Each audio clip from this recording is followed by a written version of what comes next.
What's up, baby? It's Fordee from Can't Stop Art. So we are back with episode 2 of learning watercolor with me, yo.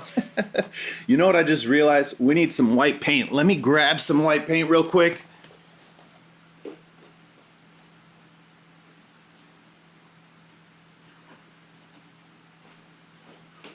right, because I think I know what I'm gonna paint. And I don't know if you noticed, actually we probably didn't need acrylic. I do have gouache. So anyways, again, welcome back, Fordee with Can't Stop Art. Today, episode 2, learning watercolor. We are going to talk about using liquid mask. I have right here. Let's jump into the 2cam, yo. Bah!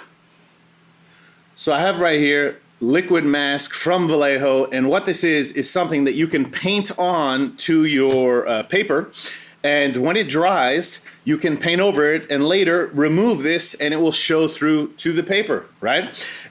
So here's a few things that I've learned, right? I actually started to make a video on how to fill a Fineline applicator, right? I have here too the standard tip and the fine tip. And I was gonna make a video on just how to do that. I still probably will do that. In fact, or I don't know. But here are the first recordings of the video. Let me talk about some of the things that I learned. Number 1, it needs to dry. You would think this goes without saying, but I'm not very patient, and yeah, I rushed into it. If you start moving your finger, like over this one, if you look at the E right here, for example, the E is I moved some water along with some paint, and then it covered up what was there. If you look here, the love is probably dry here, and so if we take it off, you can see the L. I didn't put enough paint, whatever. And okay, so there's that. Then here, I also used a heat gun to speed up the drying of the liquid mask. And what happens is it bonds to the paper. When it bonds to the paper, when you are taking it up, you rip the paper. So don't use a heat gun. You have to be patient. This has dried for about 2 hours. And when I touch where it's a bit thicker, it's fine. It's there, right? It should not come up. There was a air bubble right here. It's fine. I think it's still even gonna protect that. And all I wrote was the word love, right? Let's jump into cam number 2 so you can see just what I'm doing, right? We've got this piece of paper here. This is from the watercolor pad I have here from Canson. It is 300 grams paper, or 140 pound paper. So this is meant for watercolor. And what we're gonna do is we're gonna paint something over this. Maybe what we'll do is some kind of like night sky, or I don't know. So let's get like some brushes that we're going to use. I don't know if what we're gonna use, maybe this one, or how about this one? So what I'm gonna do is I'm gonna get this brush a little bit wet. I'm gonna take a pipette here, right? And I'm gonna fill this, well, it probably didn't even need all that, right? That's a lot of water. So the cool thing about the pipette, I could suck some up, put it here, ba ba ba, boom. So get rid of the, now I have water in 2 of these plastic areas. Again, this is wet. So I'm gonna come here and we're gonna take this darker blue, boom, and we are going to load it up, huh? Cool. So now we have that loaded up. This is my cleaning bin. Remember, with watercolor you should have 2 things of water, one to clean and one to load up with water. So this is my cleaning. I'll then take a paper towel, and as you can see, boom, the brush is almost, it doesn't have to be perfect because I'm just going to take another blue. I just don't want to mix the blues too much, huh? So we have that, and let's take this blue right here. Let's take, do we want the turquoise or we want this one? This one is the ultramarine blue. So, open it up.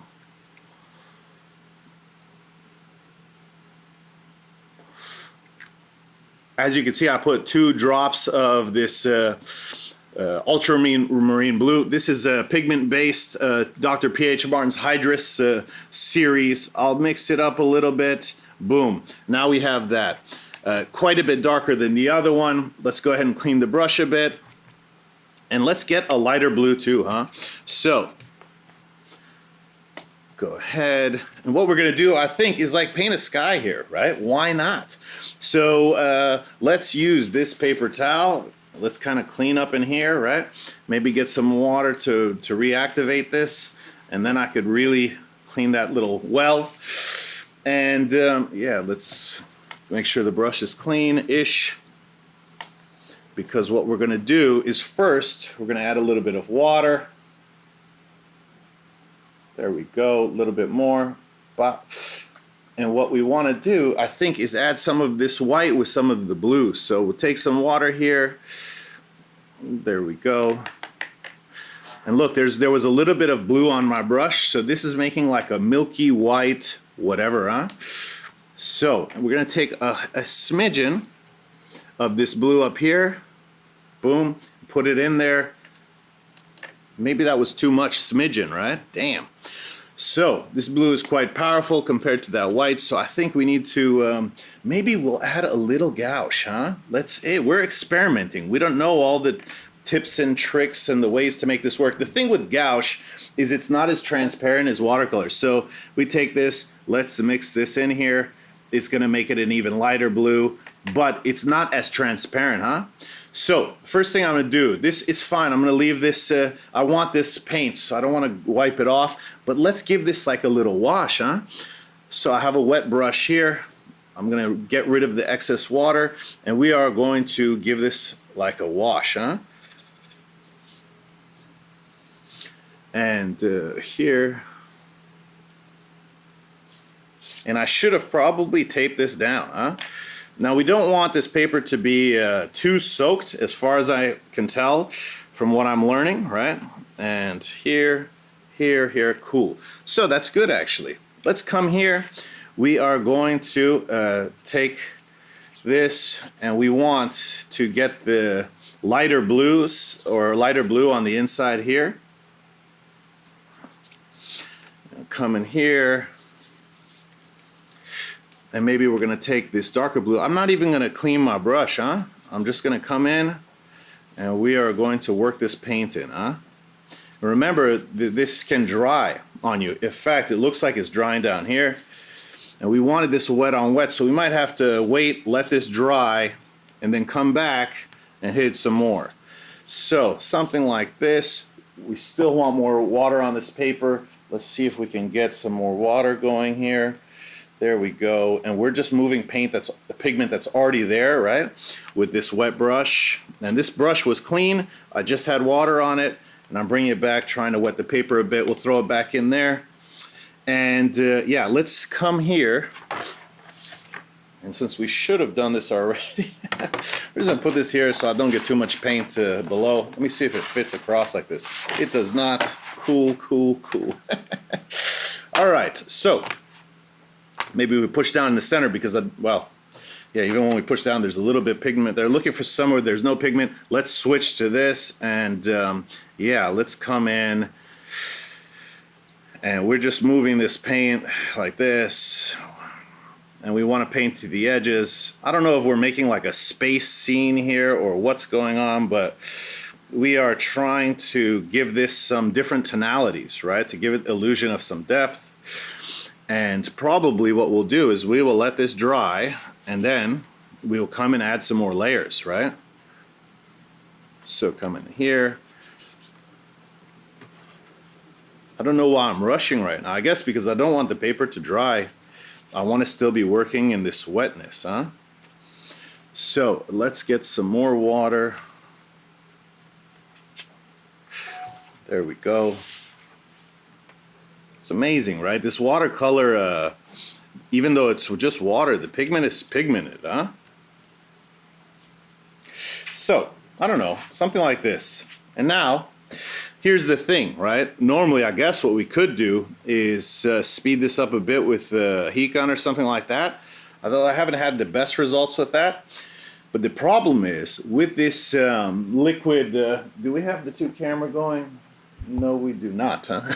Just checking. So with the liquid mask, if we use the heat gun, it's going to bond to the paper. We won't be able to remove it as easily. So what I'm just going to do is I'm going to clean this brush, make sure the other brush is more or less clean. And let's talk about how I filled these applicators. So when you get these applicators from Fineline, they obviously come empty. You can remove the tip by unscrewing this part where the color is blue. This is the fine tip, and boom, there's the fine tip, right? Inside here, I think you can see there's like a little metal needle right there, and that little metal needle goes inside of this applicator. And I'm pretty sure the reason for that is to keep it clear, right? To make sure that there's no obstructions. Something else I noticed is you can unscrew just this top part. And when you do that, there is another applicator here. I don't know, is this smaller than the other one? What is going on here? And there's another needle here that can go into this to keep it clear. So why is that? Does anybody know? If you can, leave it in the comments. I figure that maybe, I don't know if they're two different sizes or if one gets, because if one gets stuck, then technically the other one wouldn't work either. But that's what the metal thing's for. Anyway, to fill this up, what I did is I used the funnel. I took off this piece right here, put the funnel in. I opened this up, poured it in, and then I maybe tapped the top to make it go through if there were any bubbles or something to that effect.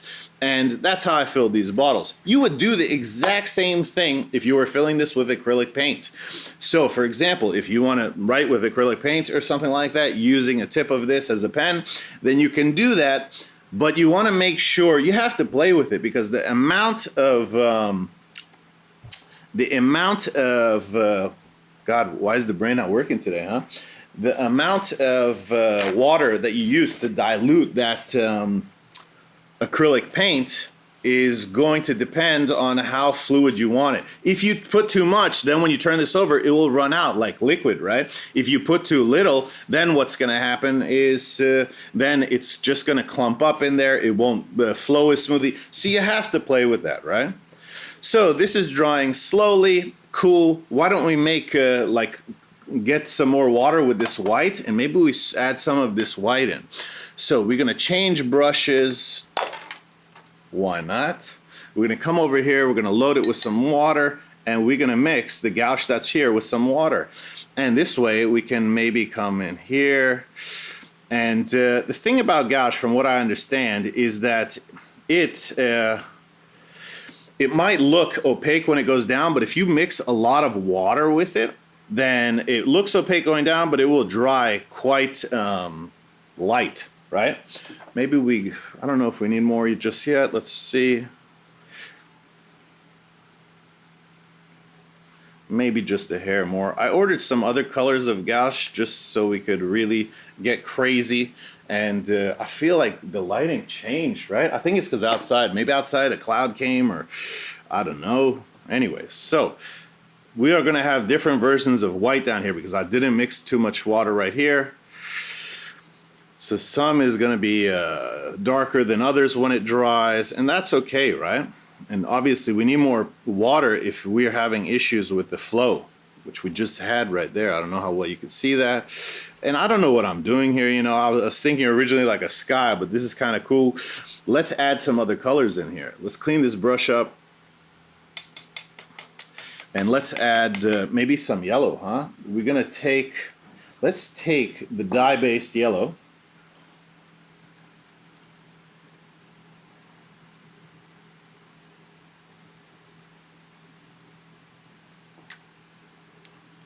All right.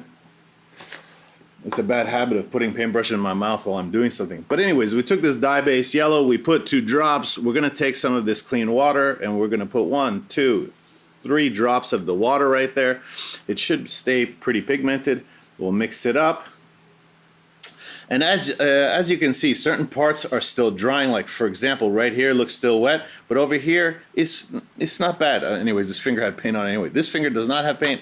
If I press, he's not picking up any paint except for the white, right? So that's okay. Let's then come in here and let's start to add some different colors in here. And it's no rhyme or reason, huh? I just want to make this kind of like a funky abstract background. We want the watercolor to do different things.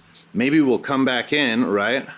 And we're gonna paint with water to move the pigment that's already there. Again, we're experimenting. I'm still learning this medium. There's a lot of things I'm not sure about. And as I go, the only way to learn, right, is to experiment.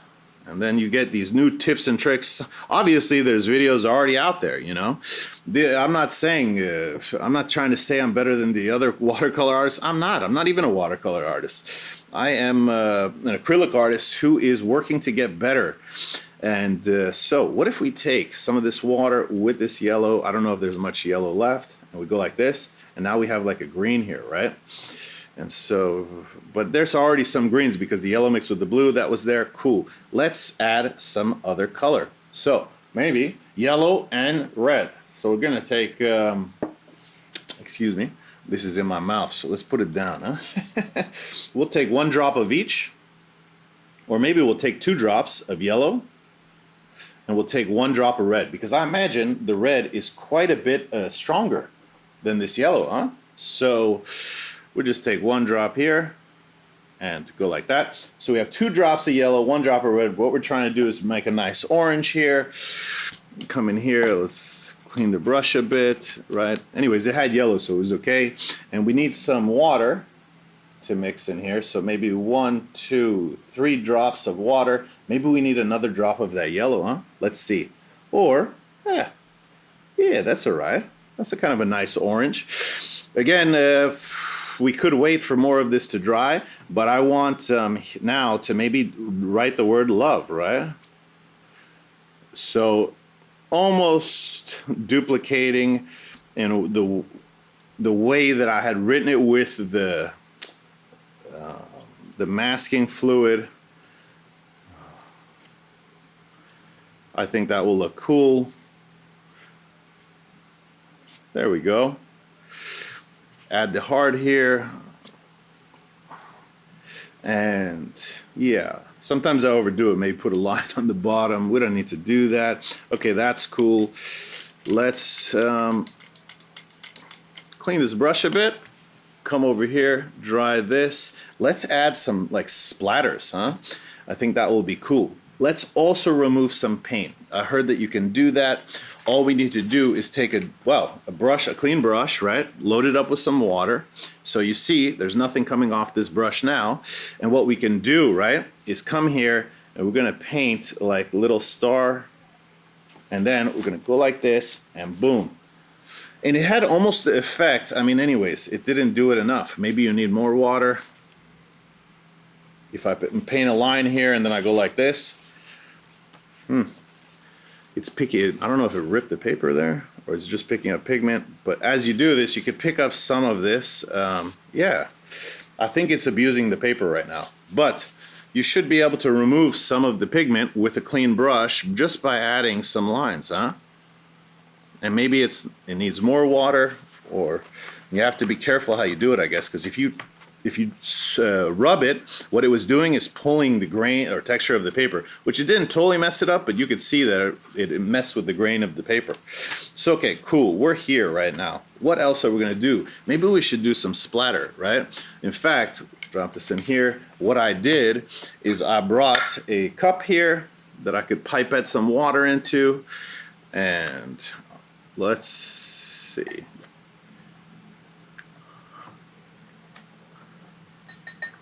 All right, and actually let's use the acrylic, and the reason is the acrylic will definitely be way more opaque.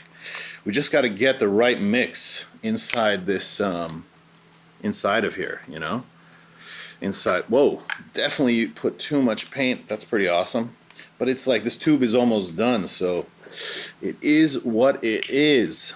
So I think for sure we need more water, a lot more. Let's pipe that puppy in. All right, there we go. I have a tongue depressor. I use these to stir paint. And let's mix this up. And you need to mix it up enough because maybe now I put too much water. It's so much easier when you're not working in a small quantity, I think, when you do stuff like this, because it's easier to measure out. Here you put too little, too much way quickly, huh? But anyway, so we're coming in here, and we're going to pick a brush that we are going to flick with, which is definitely going to make a mess, so I'm going to move a few things around. I don't know, maybe something like this. And there's even tons of paint on this, huh? Let's take that off. Anyways, I don't know if that's good just yet. We're gonna move certain things out of the way to make a little bit less of a mess. I don't know, we'll see, we'll see, we'll see. So, how's everybody's week going? Hopefully good. All right. So that's good enough, right? This table is covered in paint anyway, right? So, should we come back to see the 2-cam situation? There you go. Now you can see my face. Maybe you missed it, right? So, we're going to come in here. In fact, I can now use this brush to mix it better than that tongue depressor. But the thing is, when you're flicking paint, right, you need to experiment with how wet your brush is with paint and water, right? You need a balance. And as you can see, I'm getting paint all over the table. We're gonna try to clean some of that up. So cool. Anyways, this now can go in here, and really I should clean this off because it's acrylic, huh? All right, so try to get this as much as I can on there, and then we'll put it in here to contaminate it with the watercolor brushes. Awesome. Anyway, let's get one more paper towel, and let's try to clean up our workspace a bit.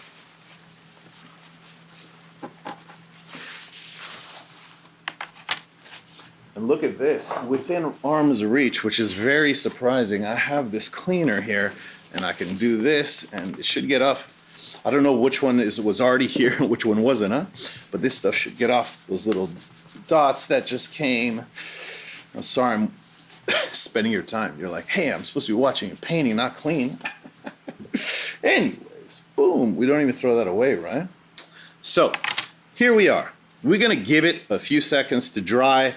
And yeah, I think we're even gonna do a second video today, because I was thinking, you know what I want to paint is like a Homer Simpson kind of like looking character with a background, and I want to mix different techniques and different things and see how it looks, right? And so right now, all we're doing is we're waiting for this to dry. And I'm spending time talking to you because this needs to dry in order for us to remove this. And because if this paper is wet, right, which this acrylic paint is a bit wet, huh? Let's hit it with the heat gun. Well, maybe we shouldn't, right? Because if I hit it with the heat gun, that acrylic paint would dry, but then what are we gonna do? What are we gonna do about this stuff bonding, right? Maybe I should have done the splatter afterward. These are all things that we're learning. I don't think this will make it dry necessarily faster. I have a fan over there, right? Let's put it towards this camera, but I have a fan over there. Maybe the fan, it's not pointed enough over here. I can feel it because I'm still sweating, right? Anyway, let's switch back to cam 2. And yeah, so we're on cam 2, right? All right. So what do we do here? It looks all right. It looks kind of cool. If we rub this off quick, we're gonna ruin it. Maybe we chance it, huh? God, I have absolutely no patience. So look at this. I've got this piece right here. It's coming up kind of nice. And this is the heart, right? This stuff ends up being kind of like a silicone or some type of latex, whatever, in the end, huh? Very interesting. This is my first time using it. And what I'm trying to do is pick it up somewhere where I could just peel without just running my hand over everything. Because if I can just peel it like this, then we don't have to worry that the paint is not dry. However, I don't know if this is the right way because it looks like it just picked up. Well, maybe that's what it's supposed to do, right? Again, I haven't used this, so I need to get some more experience so I can come up with some tips and tricks for it. But it's actually looking kind of cool. And I think normally the way you take this off is not the way I'm doing it. You just rub your finger, right? Or you use a cloth or something like that. I'm doing this because those little drops I used of the splatter I used of the acrylic is still wet in certain places. So if I just do this, we're not disturbing those wet acrylic specks. And we're still able to lift it right now, huh? And this looks, did we pick up a piece of paper there? I don't know. We'll come over here. There we go. And here. So definitely cool. I mean, maybe even would be cool if this was a bit bigger. And also, I left white right in the center of this painting, or by not painting or whatever, which makes it a little bit harder to see these letters in certain places, you know? So these are all things to take note of. Maybe if you do this, you want to cover it with paint so that when you remove it, it's easier to see what was supposed to be left, huh?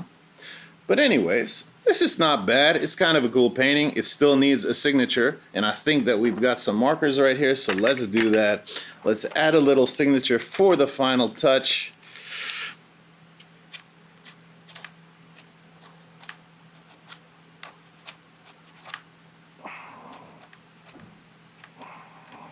So, another thing I saw online is someone said what you can do. For example, this paper, let me show you. If I turn it to the side, it's buckling a little bit, right?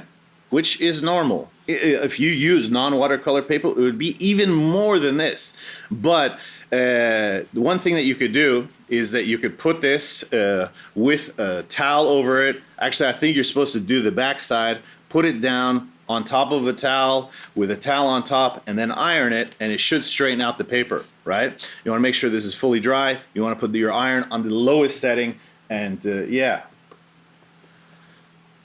Guys, I hope you like this video, and granted, this final piece, this is not my best work, right? But we're experimenting, and that's the purpose of this series, is to watch me try different things with watercolor and learn as I go. So if you're trying to get into watercolor, surely you can watch these videos where these people talk about, hey, do this painting, whatever.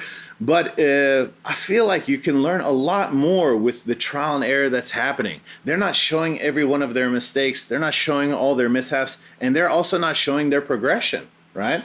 So as you look at this piece right now, let's go back to the 2cam. When you look at this piece right here, do you say to yourself that this is an epic piece of artwork? No, for sure not, right? But in another week or 2 weeks, my skills will have tripled or times 10 or whatever. They're definitely going to multiply dramatically, you know, day after day, week after week, as long as I keep it up. And that's the point. You need to too. It's cool that you watch the videos. If you're trying to learn, you know, go ahead and, you know, follow along. You don't have to do the same thing. The purpose of this video was to play with a liquid mask from Vallejo, right? And we did that. There are other liquid masks. You don't have to go with this brand. These guys didn't pay me anything. It's just the one that I got locally. And I'll put a link to this stuff in the description. So if you want to buy any of this stuff, you can. I get a small commission if you purchase anything from the links, which helps out the channel. Super appreciated. And if you don't, that's fine too. You know what I mean? Just search it on Google. That's fine. I hope you guys enjoy the tutorial and look forward to the next one. Maybe it will be today. Let me clean some stuff up and then see if we can bang one more of these out today. Until next time, guys, I'm out.